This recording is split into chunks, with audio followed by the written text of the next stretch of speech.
everyone, you are all welcome to lecture number 971, and today's topic of the lecture is the manufacture of butyl rubber. So in the industrial manufacture of butyl rubber, the raw material what we are taking is isobutylene, and that is 97%. That's why it is called butyl rubber. And 3% we are mixing Isoprene or butadiene, and this mixture is dissolved in methyl chloride, and temperature is maintained from 95 to 105 minus 95 to minus that is 105 degrees centigrade temperature, and in that temperature it will be co-polymerized, and here there is no chance of emulsion polymerization. And this rubber, since it is having isoprene percentage, and that's why the unsaturation is less, because the isoprene unit is only up to 3%, and because of that since double bond is less, it is its tensile strength is strong, and it is not affected by oxidizing agent. The atmosphere oxygen cannot oxidize it, and it is impermeable. This is the best quality of this rubber, that is butyl rubber. It is impermeable to liquid as well as air. That's why this rubber, that is your butyl rubber, is mainly used to manufacture our car tubes, and also tubeless tires, gasket, and some other important goods, because of its good quality of impermeable to air and liquid. So butyl rubber, as you know that butyl rubber is copolymer, and that is isobutylene 97% and 3% isoprene units, or we can say that is butadiene. And this rubber is having very good quality of resisting the heat, ozone, oxygen, and it cannot be vulcanized to hardness because it is having less amount of unsaturation that double bond, because the quantity of isoprene is less. So all these factors I have given here. Number one, butyl rubber is copolymer of isobutylene and isoprene units, and is manufactured from co-polymerization of 97% isobutylene, that is CH3 twice, C double bond CH2, and 3% isoprene, this is the isoprene unit, that is C5H8 or butadiene. Isoprene butadiene is added to introduce the necessary ethylene linkages for vulcanization. And number two, the butyl rubber is neither emulsion polymerization nor at ordinary temperature. It requires extraordinary temperature, minus 97 to 105 degrees centigrade temperature.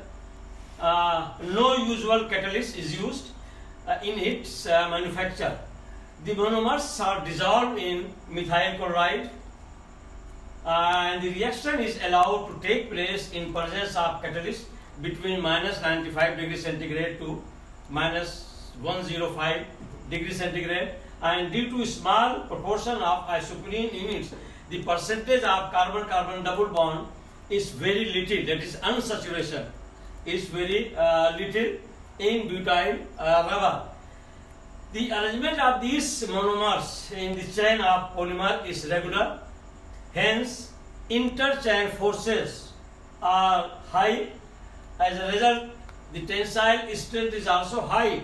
So since it is uniformly regularly arranged and it is having less quantity of unsaturation as carbon-carbon double bond, because of that reason, that is interchain forces are strong, and because of that interchain forces, two chain like Isoprene unit and the other one is that isobutylene units, they are regularly arranged and the forces are strong. Because of that, this butyl rubber is having high tensile strength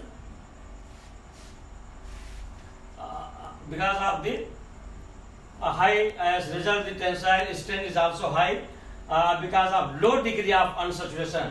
Butyl rubber is resistant to oxidation due to its properties and its impermeability to air and gases. It is very good quality and impermeable to air and gases. That's why this rubber is widely used to manufacture tubeless tires and inner tubes for automobile and some other automobile parts also, like gasket and some other parts. Gases, it is frequently used in the manufacture of inner tubes and automobile parts. It can be vulcanized but cannot be hardened because of the less unsaturation percentage in it. It has excellent electrical insulating property, and it has high resistance to oxidation in presence of oxygen and ozone, and it is soluble in hydrocarbon like benzene.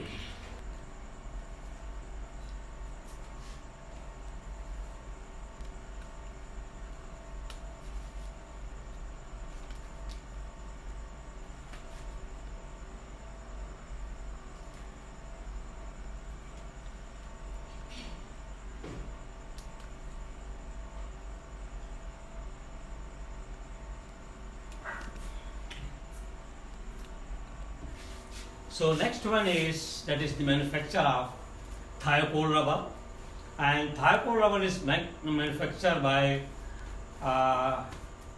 reacting the dichloroethylene with sodium tetrasulfide, and this gives the polysulfide rubber, that is known as polysulfide rubber.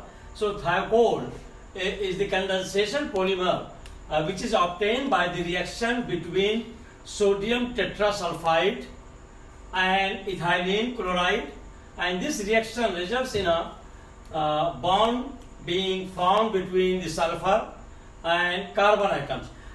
So that sulfur and carbon atom formation of the bond, here carbon and sulfur, they are forming the bond, and as long chain, and that is called polymer molecule. So here your ethylene dichloride molecule and this sodium tetrasulfide molecule, they will react and you will get the polymer molecule of this chain. Thiopol has good tensile strength because the polymer chains show sufficient regularity to crystalline on stretching. Thiopol can be manufactured in a wide variety of hardness.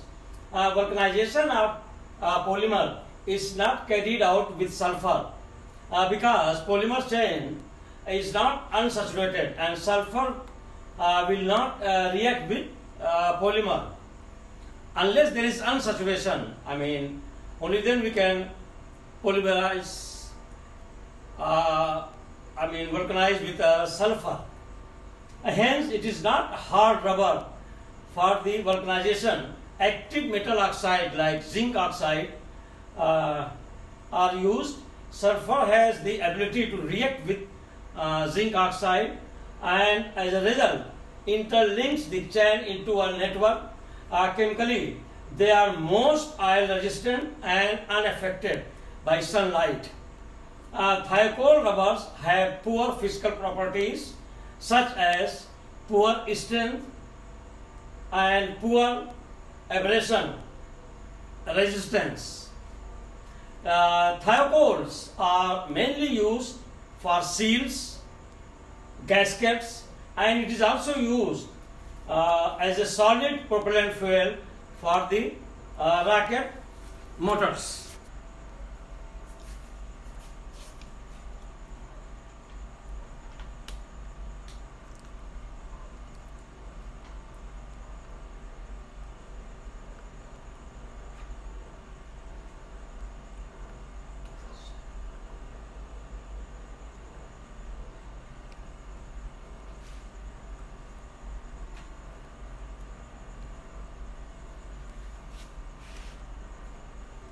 So as I have already told you previously that all these rubbers what I am discussing nowadays, they are very special type of rubbers like thiocol and like butyl rubber and some others. And next, in the next lecture I am going to discuss about the silicone rubber, and they are used for special purposes also, and they are very important in automobile industry to manufacture tubeless tires, inner tubes, gaskets, all this material.